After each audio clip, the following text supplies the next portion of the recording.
Hello, welcome to another DSP video. Now, I'm going to try to keep the video in sync with this video and all that, so I'll do my best. If there's anything wrong, I'm sorry for the bad quality. If there is bad quality, hopefully everything will balance out this time around. We're going to talk about DSP, as I said, and he said some really dumb stuff, so we're going to talk about this dumb stuff that he's been saying. So let's get started. A game that I'd like to talk about. Metroid Prime. This is a game that I've been playing for a little bit over a week now.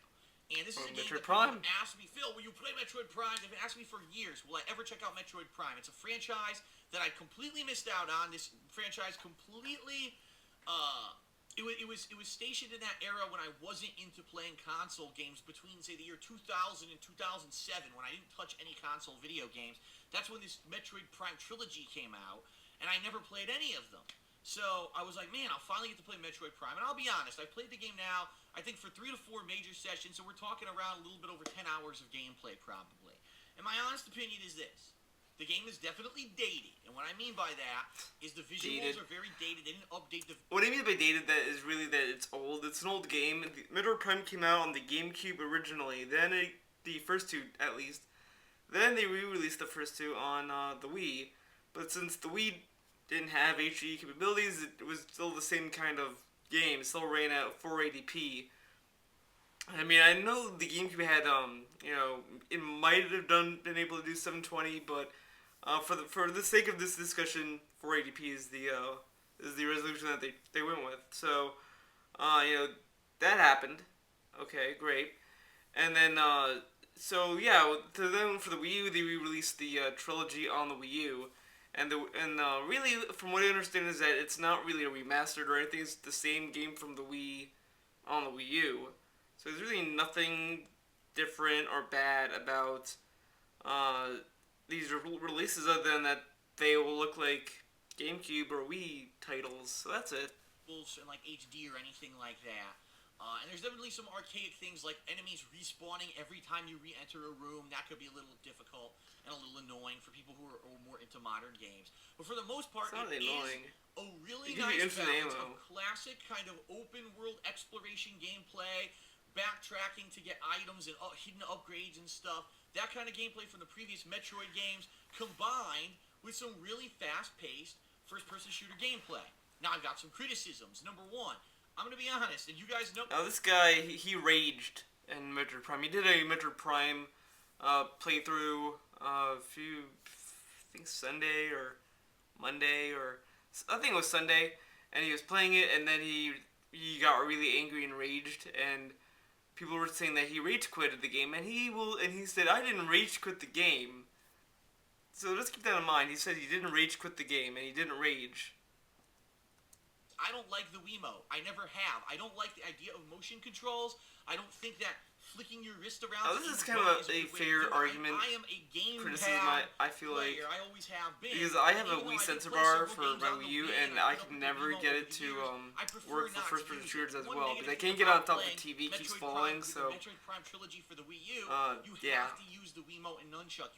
There's no control. I wish it was an option. I mean, I don't know. I mean, using that, and I really don't like it, especially when my Wiimote desyncs. The desyncs thing I never even heard of. I never had that problem. A lot of the time when I'm trying to if anything, I had a problem finding batteries. Shit, that's the only problem I have. Now you gotta try to get it to resync quickly so you can save your ass, because it's just annoying. Motion controls are annoying. But, if the controller desyncs, or whatever, the game would realize that and pause the game. They wouldn't let the game run while it's... I don't know. He makes it sound as if that it's a small criticism. Not better than a normal controller. They never were. It was a gimmick, and it's annoying that you're forced to use them in this game. That's my number one complaint. My number two complaint... Oh, boy. This is honestly the only real gameplay complaint that I have. The other one's a controller complaint, right? Is that last time I played the game, I actually... There was no save points. Because I got to a... See, now he says he raged. Now he said he raged when he went on Twitter and said, I did not rage, I just got very angry. And it's just... Whatever, dude. He rage quitted the game, and he keeps saying, I didn't rage quit the game, even though he raged, and then he stopped playing. That sounds like rage quit. He stopped as soon as he raged.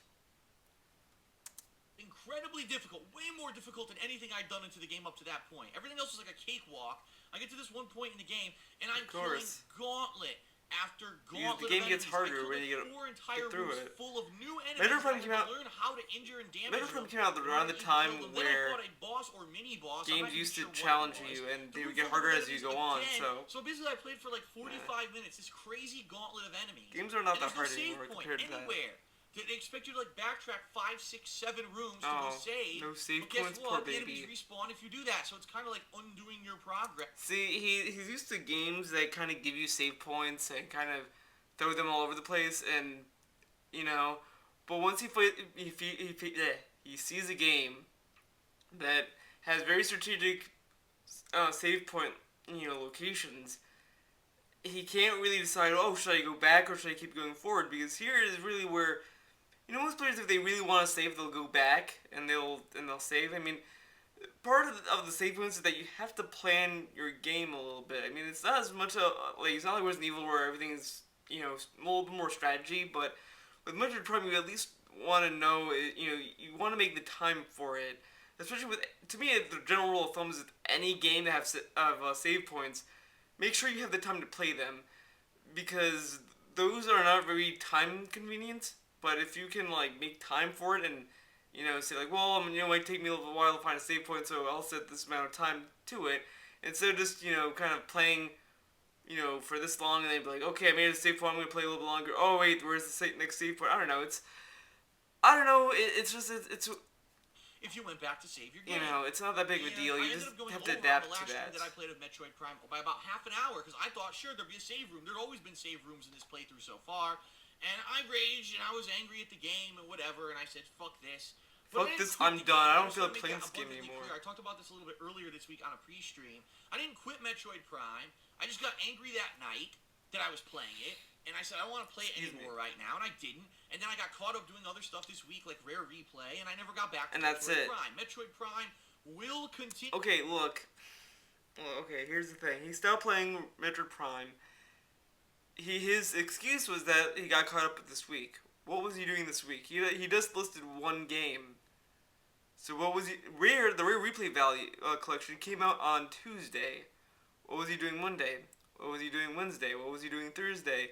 The day that he's recording this, what was he doing today? This day. He couldn't fit Metroid Prime in any other time this week. I mean, he was only playing the Rare Replay, which, it wasn't really that great of a playthrough. But anyways, what was he doing? I mean, where couldn't he have fit Metroid Prime? I mean, he could have fit it so many other days. So next week. I already officially announced this last week that Metroid Prime is going to be what's called my back burner playthrough. So what that means is this playthrough will be on my second streams. It will not be on my first streams, my longer gameplay streams. It'll be on my lower attendance second streams. Wait, what? I'll be playing maybe around 2-hour sessions of it, and it's going to be something. 2-hour sessions. So what if he plays the game? He plays Metroid Prime in this 2-hour session, and then he gets to the same situation where he can't find a save point. What's he gonna do? He'll be in the same situation he was, the last time he played. So this solution that he came up with isn't really productive. It's more counterproductive, if anything, because he's spending less time playing it with a game that has save points, not that don't save automatically. Okay, Phil. About the next couple of weeks that I will do a couple times a week, and hopefully I can beat it by the end of August, okay? Keep in mind, this is one that I just decided to kind of play on my own. It's not that I don't like the game, it's that I think he secretly didn't like the game. I don't think he likes the game at all. Do like the game, but it's very dated, right? And it's something that I do want to get through, so I can say, yes, I experienced Metroid Prime. I kind of want to replay Metroid Prime. I didn't beat it. I got lost and I stopped playing because I got lost. You overreacted, and you overreact. Blah, blah, blah. Okay. I admit I got angry, and I reacted angrily. Okay, I don't dislike the game. This hand but at the gestures. same time, that was one of the most challenging parts of the game. And some people actually responded and said, Phil, no, actually, that is like one of the 2 hard parts of the game. There's that, and there's one more near the end. And after you get past those parts, you're basically mastered the game because there's not that much near the end of the game. So I will be kind of refocusing my efforts, and this next week, I believe it's Monday night, my second stream will be more Metroid Prime, and yes, it will continue next week. Okay. Okay. Oh, excuse me. I'm sorry. Sorry about that. All right. Next thing he's gonna talk about is something that everyone wants to know. So, by the way, in case those of you who don't know, uh, Project Seven. What Project Seven is? Okay. What Project Seven is a mini series that he used to do on his YouTube. You know, he apparently did 2 reboots of the series. He wants to do it again, and he promised his fans he would do it for free. He promised them, and then he kept saying, "I'm busy. I can't do it. I'm busy." And really, okay. So now he decided to put it behind a paywall. So there you go. Watch. We'd rather you dropped everything and worked on Project 7. I would say, okay. But that's not the feedback I'm getting. What I'm getting is people want to see me play all these things that are coming out. They want to see me play these episodic releases. They want to see me play these DLCs. They want to see me play these new kind of indie games. They want to see that. So if that's what you want, I can give it to you. But then what's going to happen exactly? Like what's going to happen with Project 7? That's the question. But you put it as he put it as a paywall. So like I kind of skipped this other conversation, but from that conversation itself says a lot right there. He had people pay like $1,000 something, something ridiculous. It's a huge amount of money. And he's saying, well, if you guys want me to play games, I'll play games and not do Project 7. But it's like, people paid for you. You don't have the option to do that. You have to do that. You have to do Project 7. It's like me saying, I'm going to do a comic book series, but you guys have to pay me money for it. Alright, I got your money, great. Well, I like my YouTube channel. I want to do more videos. So, here's the thing. I'll either do more YouTube videos, but I won't work on this comic book series you paid me money for. So what do you want me to do? Do something for free that you don't have to pay money for? Or do you want me to do something that you paid money for? Okay, Phil. So this month in particular... He has a business degree. I've already announced this. I'm going to reiterate it right now. Oh, boy. 3 to 4 days this month. Tomorrow... 3 to 4 days. That's... which is August 14th, as well as a week from that, August 21st. Those 3 days, I am not live streaming at all. My goal is to work on offline projects for you so that I can have some variety of content. It's not just about me live streaming gameplay every day. So tomorrow, I've actually got a segment for an upcoming Hate Live podcast that's pretty unique, and I'm going to be working on that tomorrow offline. I'm also going to be working on the best and worst of June and July montage for everyone. And yes, I'm going to be working on Project 7. I'm going to be brainstorming ideas. Wait. He's taking 3 to 4 days working on like 4 different Oh, God. Alright, Phil, that sounds like it's gonna be a doable schedule. I mean, just put everything all in like 3 to 4 days. That's totally logical. No one... Okay, Phil, that's ridiculous. Okay, here's the thing. I do make my own comics on Tumblr, and the one thing I learned is that, announcing a timeline for a series without having anything to show for it is a terrible business model to have, because you can't catch up with the demand at that point. Because if you don't have anything to upload, and you're working on it as it goes on, you're gonna wear yourself out, and you're gonna hate yourself. If you really want to work on something, work on like five, for comics at least, work on 5 issues, or in this case, 5 episodes. Work on those. Take as long as you need. And then, upload those 5 episodes, and then say, I'm gonna work on other episodes later on. But, space them out. Plan it all out. Wait until you have something to show. Don't just say, I'm going to work on this, and it's going to work out, and I'm going to upload these things, and, all I need is 3 to 4 days. That's not how... You can't just, half-ass a creative work. You have to kind of work for it. So he's really trying to find a easy way to do this, and it's ridiculous. It's really ridiculous. Bring it back to do maybe a kind of a teaser trailer and get some ideas. A teaser trailer. People paid for you to do that. Okay. In addition, I'm also going to be working on some Patreon stuff tomorrow. Patreon stuff. My goal is that within the next couple of days that I take off, hopefully I'm not diverting. I have the more focused attention on Project 7, and so by the end of August, he needs more focus on that. To be honest, try to get you maybe a first episode kind of return to Project 7 kind of premise. So you know exactly what the show will be, what it will look like. I don't think what anyone the knows what that actual thing is. will entail. I mean, I know Because some right now, of his everyone, fans well, knows Phil, what it first is, you said it but was going to be you playing some shitty game and this character Deathface had trapped you at your old condo in Connecticut, but then you never did it. Then 2 years later, you rebooted the series, but it was you being teleported to gaming worlds, and you had all this editing, high quality editing effects and stuff. But then now you said this isn't going to be that. What's it going to be? So fair enough. You're actually right. Like I can't, you don't even know what to expect from what Project 7 will be. I have all these ideas in my head. I need to solidify them. I need to see what is rational for that I can realistically do. Because keep in mind, this time around, it's a one-man show. Wait. He asked for money to work on a project. He has no concept or idea of what to do with it. This is kind of what people made fun of Kickstarters. This is the whole thing right here. He's promising a project, but he doesn't know what to do with the money he got for it. Don't ask for money for a project that you don't know what to do. Like, when you look at, Indiegogo campaigns, I'm going to name drop one, Indivisible. The people who did Skullgirls uploaded this thing. They have, this entire list of ideas that they're going to do. They give you a story. I'm pretty sure they give you a story. A little teaser trailer. An idea of the gameplay. All this stuff. They even give you, visuals of the game. So you know what it looks like. So they give you an idea of what your money is going to. Look at Iga with Bloodstained. I think that's what it's called. He gave you a video of what it is, so what to expect. What did Phil give you? When you gave him your money and this is talking to those who donated to him. If you gave him money, what did he give you that said, I'm gonna give him money. I know he's gonna deliver. He gave you nothing, and you gave him money for that. Just sit there and think that you. Just think about it. Okay, just do that. If you're gonna make fun of Kickstarters for stealing money from Kickstarters, from people who's donated to that Kickstarter, just look at Phil. He doesn't know what he's doing with a video series he got paid for. Back to the way I used to do it from 2010. Sorry, that really pissed me off. 7, where we got these high quality video filmmakers and editors and everything working on it. No, it's just me. So it's going to be, kind of the stuff. So maybe you shouldn't have promised Project 7 if he doesn't know what he's doing with it. That kind of stuff integrated in with a little bit of gameplay. But the thing is, I need to get it started. I would love to get maybe 1 to 2 mini episodes, so maybe 10 minutes each, right, of Project 7 that I could get out for you guys around the end of August.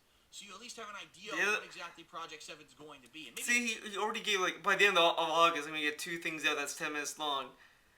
That sounds easy because it's 10 minutes, but really when you look at a script and when you put stuff down on paper and you're trying to fill those 10 minutes, it gets pretty challenging. It's either going to be too much time if you don't know what you're doing, or it's going to be too little time if you don't have any idea what you're doing. So, really he's going to have a hard time balancing these 10 minutes. So, I'll give him the benefit of the doubt. He might be able to get 2 mini episodes out, but it's really unlikely if he's spending 3 to 4 days working on it. I really question that.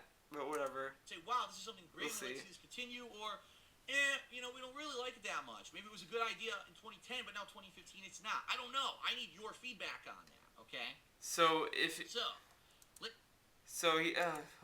what's going to happen? We'll see what's going to happen. I am going to, like I said, at least 3 times, if not 4 times, in the month of August, be taking a day off from streaming to work. Hopefully by the end of this month, I have examples for you. Hopefully I'll release the examples, you'll watch them, I'll get feedback on whether I could continue the series or not. Now there's another factor in here, something that I'm going to be about, because So you're going to decide if the series continues, if people like it or dislike it. Not the fact that people gave you money to do it. Okay, Phil, I'm just going to, let's think about that. Let's think about it, I'm not going to explain it. One of the things, since I launched my Patreon earlier this year, for a perk level goal, the highest perk level for people who pledge a certain amount of money is that you can actually be a part of Project 7 or another project in the future. So, you did say that that's kind of I weaseling do this Project 7, I work on it all this month. By the end of this month, 1 or 2 episodes is out, and people are like, it's not very good.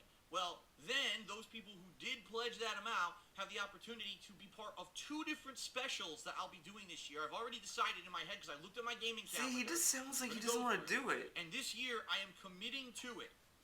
ladies and gentlemen. Like, that's really what I got out of this. I mean, I kind of rewatched this, yesterday. I kind of had an idea of what he was saying, but he really, by the end of this, sounds like he doesn't want to do Project 7. So why did he ask for money if he doesn't want to do it? Like, that's really what he got out of it. He's like, well, I gotta do work, I gotta figure this out, I gotta figure that out. And he just doesn't sound excited for Project 7. Like, when I was working, when I started working on my comic, I was really excited about it. And I'm still working on it. I'm working on other projects and other comics as well. But I'm not like announcing it. I'm not advertising it just yet because I have nothing to show for it. Other than maybe some concept art and stuff for it. But I'm not saying, guys, it's coming out the end of this month. I'm not gonna do that because there's nothing really concrete here to show you. I'm just saying I'm playing with some ideas, but I'm mostly working on my comic Liquid Rock as well. But I'm excited for it because I'm like, there's like monsters in there. There's stuff that I got from some ideas I got from the story that I'm really gonna flesh out, kind of stuff that I want to work with and kind of these like I can go on so much on why I'm excited for my own work. He doesn't sound excited at all for Project 7. That's his work. So why would you pay him money for if he doesn't sound excited for it? Like when you look at Mega 64, when they talk about their videos or their version stuff, they sound excited for it. When version 3 was about to come out or during its development, during their recording and all that of it, they were excited for it. You watch their podcast and they sounded excited. They're like, oh man, version 3 is gonna be really good. I can't wait. This, I'm not getting that. I'm committing to it. All right. There will be a Thanksgiving special. And there will be a holiday, meaning like Christmas special this year. Last year, I did nothing for those holidays because I was busy with family and other stuff going on. This year, those dates should be free, and I'm committing to it. I'm going to be doing something special. Are you going to a wedding and something November? Special for the Christmas season. And so, if Project 7 falls through, and I work on it all this month, and it doesn't come out very well, and people aren't pleased with it, then people who did pledge can be a part of those specials, and I'll get them involved. Okay, because I did commit to this. I'm not going to be a jerk and say, well, fuck them. They already took their money. I hate to say it, some people do that. Well, you're doing that with Project 7. They promise things and they never come through. I'm at least going to say, no, in I'm a committing. different way, but you're doing it with Project 7. And if you did pledge, yes, you will still be a part of those specials if you wish to be so. Okay? So, ladies and gents, that's kind of how I'm approaching it. So here's the deal. I need your feedback on multiple fronts. I need to know, number one, what do you want to see me play this month? Because I can't play everything, right? I just mentioned. Okay, I'm gonna skip the rest of this. I'm gonna move on to something he talks about, and it's gonna be very interesting what he has to say about it. Cause, yeah, it's something, all right. Quality gaming, greatness. We will spend our money on Konami games, and I was like, So he was actually on Konami a little bit earlier, and real quickly, some of the stuff he did say, I actually looked it up, and I actually read an article about it, and some of the stuff he said was from the article. I'm gonna put the article in the description below. I found it on Metal Gear Informer, very good website, and some of the stuff he said was true, so I'm not really gonna, criticize him for what he said, but I think, ultimately, I don't really like Konami, but, what can you do? I mean, they're a gambling company, so they're going to focus on their gambling side, obviously. I don't know. It's crazy. It blows my mind. And quite honestly, I don't know. I'm worried about Konami. I don't think they're going to be doing very well for very long. I'm not worried about Konami. They have franchise. They have Silent Hill. Their mobile market is really doing good. It's actually doing better than the gaming division. And they're also a gambling company, and that's where a lot of money is for them. So, I think Konami's going to be better off. They're just not going to be in gaming as much. I mean, they might just kind of be here making some games here and there, but I don't think they're going to be as big as, they used to be. They have great. But that's fine. No one cares about Konami anyway. I mean, Metal Gear was like the last lifeline Konami has. Or had, I should say, at this point. Look, Castlevania Lords of Shadow 2, that game was fucking terrible compared to the first one in the franchise, right? Lords of Shadow 1, in my opinion, was leaps and bounds better than 2. And Metal Gear Solid 5 is the last one because we're getting rid of Kojima. Here's one thing that I don't understand. Oh boy, here we go. Feedback, okay? Question time. We've known for months that what's going on with Kojima and Konami. This is awesome right here. Kojima's leaving. His name is off Metal Gear Solid 5. And it's people pretty basically saying, bullshit. Kojima's being mistreated, and we can't wait for him to maybe do his own projects on Kickstarter once That's this true. I game can't wait to launches. see But him I do have a other question stuff. for everyone. This is honest. I want to get your honest feedback. If you really support Kojima, you support the Metal Gear Solid series, and you disagree with Konami, why is everyone still buying Metal Gear Solid 5? Okay, before he goes on, I'm gonna answer that question right now. I'm gonna just because they want to see the last game Kojima's making, and the Japanese voice actor of Snake said, despite what's going on with Konami and Kojima, just buy the game, support Kojima for this game. I don't know how the royalty system or money system goes on there, but I'm pretty sure if you buy Metal Gear Solid 5, Kojima will see money going his way for that because he did work for it. It's not like, he claims that, oh, well, they get paid, they get paid for working on it, and that's it. When you buy the game, it doesn't go to them. I'm pretty sure it does go to them, at least a portion of it. I don't think it goes straight to Konami. But even then, yeah, I'm still buying Metal Gear Solid 5 because it's Kojima's last game and he would want me to play it. Like, he still advertises the game. He pushes that game on his Twitter, like, the entire time. I think it would be a disservice if you're a Metal Gear fan to just miss out on Metal Gear Solid 5 because of stuff that's going on between him and Konami. I mean, to me, I'm not going to play a game ever again after Metal Gear Solid 5, and I think that's the consensus of a lot of Metal Gear fans, is that this will be the last one that they're buying. Konami can make Metal Gear Solid 6 without Kojima, and no one's going to buy it, so there you go. Still, I'm so hyped for this game. This game is going to be amazing. I'm so hyped. I can't wait to play it. Dying for this game. Basically, they fucked Kojima, right? Like, Kojima was the head of that project. His studio was... See, this is the thing. He's a very petty person. This is, like, the most pettiest bullshit he has ever said about anything, because he's really saying, well, they really treated Kojima like shit, so I'm not gonna buy anything from them. And it's like, yeah, I agree, I'm not gonna buy any more Konami games, but I don't know, I don't really care, because I want the game that Kojima made and worked hard to make. I mean, to me, it's like, he went through so much shit to get this game released. There's no way I'm not gonna buy it just because he went through some shit. I mean, that's nonsense. Responsible for developing this project. They're obviously being treated like shit and shit canned after the game's sold. So it's not like they're going to get commission on the sales. That's not how it works. I'm pretty sure they are going to get commission on the sales. I don't agree with that. Like, your salary or whatever for the project. It's a little iffy right there. So why are people still supporting Metal Gear Solid 5? I swear to you, when I first heard months ago that Silent Hills was canceled and Kojima's leaving Konami, I thought that was it. Metal Gear Solid 5 is going to be a flop. Like, that's it. It's going to fail because everyone's going to come up and... Yes, a game that people were waiting for years. People are going to decide not to buy it because Kojima and Konami have some spat between each other that is really ridiculous in of itself. They're not going to buy it because of that. Okay, Phil. No one is that petty that they're not going to buy a game because of that. I mean, yeah, people are not going to buy any more Konami games, sure, but they're not going to buy the last Kojima Metal Gear game that people were, wanted. A game that Kojima is proud of. No one's gonna do that. Against Konami collectively, no, because I know for a fact, just for me playing the Metal Gear Solid games and sometimes jokingly screaming. Oh, here we go. Jokingly screaming. Okay, I've seen like every video of him playing Metal Gear Solid 1, 2, 3, and man, there's no way he was joking. He really sounded miserable when he was playing those games, and he didn't have any fun. He was really, really salty over it.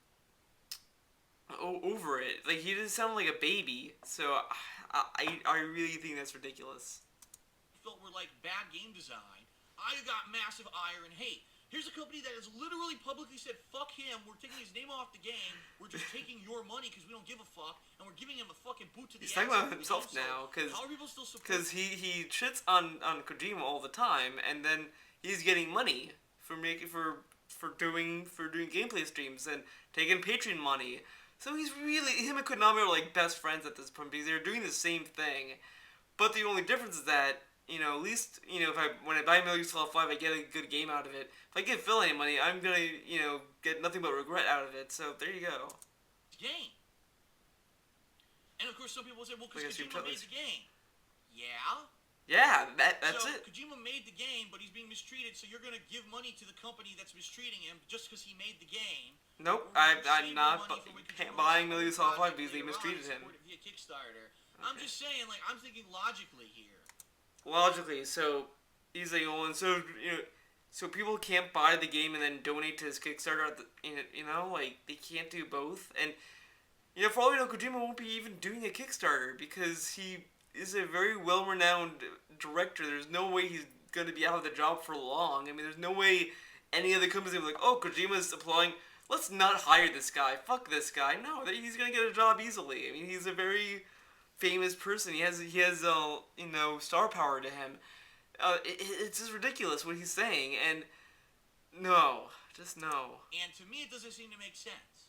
It really doesn't. Because you I don't would know think anything. that people would say, regardless of the fact that he made the game, since the company's mistreating him, we don't want to give that company our money because they're going to shit can him no matter what. And he's not going to see any of that money. So fuck them. Don't buy Metal Gear Solid. But Kojima would really be happy if his fans were playing his game, though.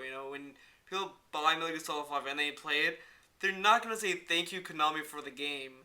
They're gonna say thank you Kojima, and they're gonna just they know who made the game, true fans, and they know who to thank. That to Kojima is worth money. Not worth money, worth more than getting money validation. See, that's the thing with Phil, and there it's kind of telling a lot more is that he values money over fan appreciation. That's really what he's saying is that we should it only matters if he gets the money. Not that I like the games and I'm buying Metal Gear Solid 5 because I like Kojima. No, no, no, no. Since he's not getting any money out of it, I shouldn't buy Metal Gear Solid 5. That is fucking retarded. No way Kojima's gonna say, hey guys, don't buy the game that I worked really hard in. Don't buy it. Like, no. He wants people to play the game.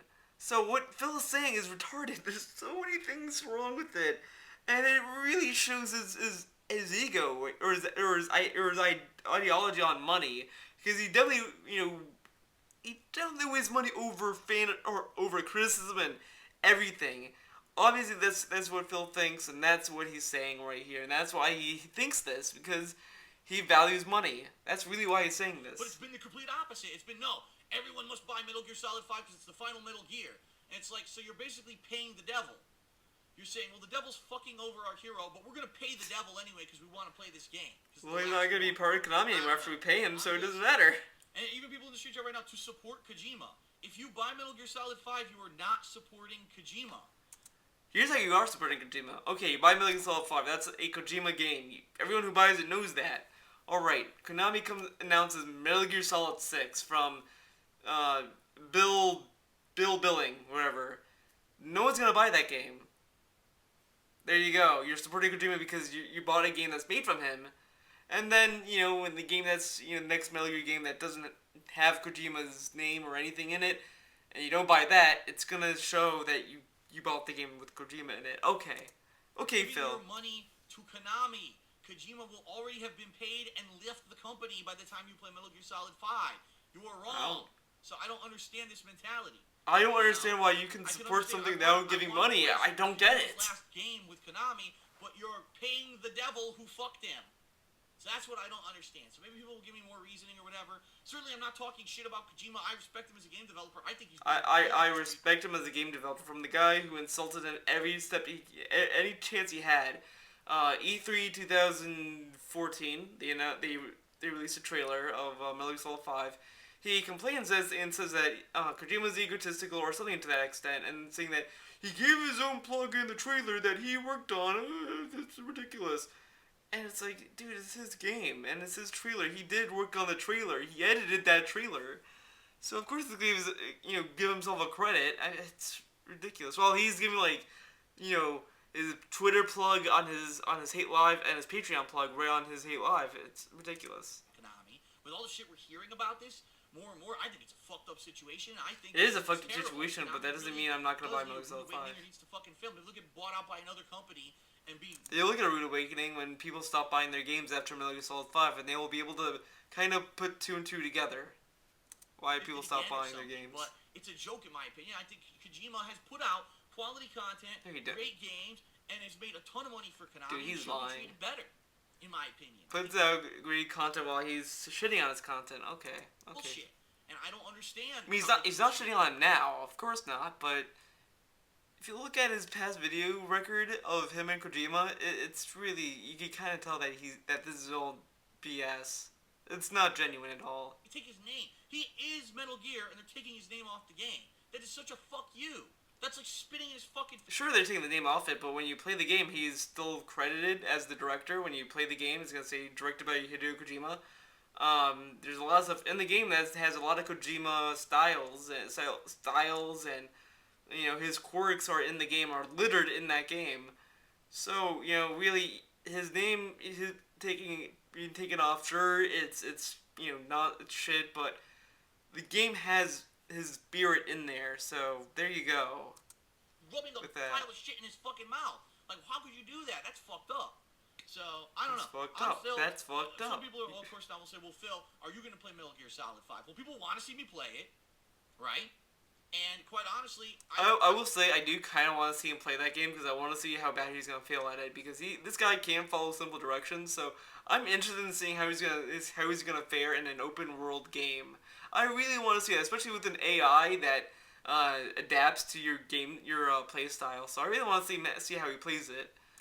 Only play games for the fact that I'm sharing that with you to show you what the game and is like, make money. That's for many other reasons. Thank you. You're worth as humans for the views. views. I was like such a fan of Kojima, and I wasn't doing this for people want to see me play the game for business reasons and review reasons. I wouldn't buy it.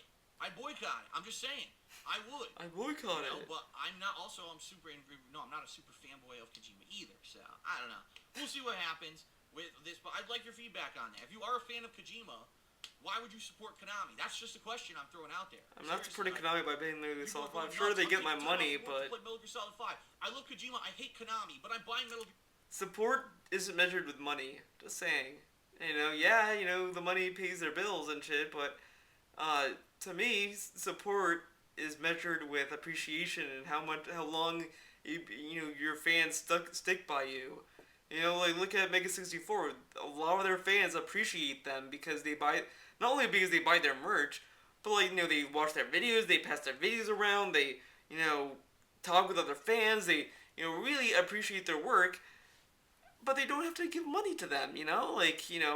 I didn't buy a lot of their merch for a while until later on, and I still appreciated their work and I still supported them by passing their videos around and all this stuff. So it's ridiculous.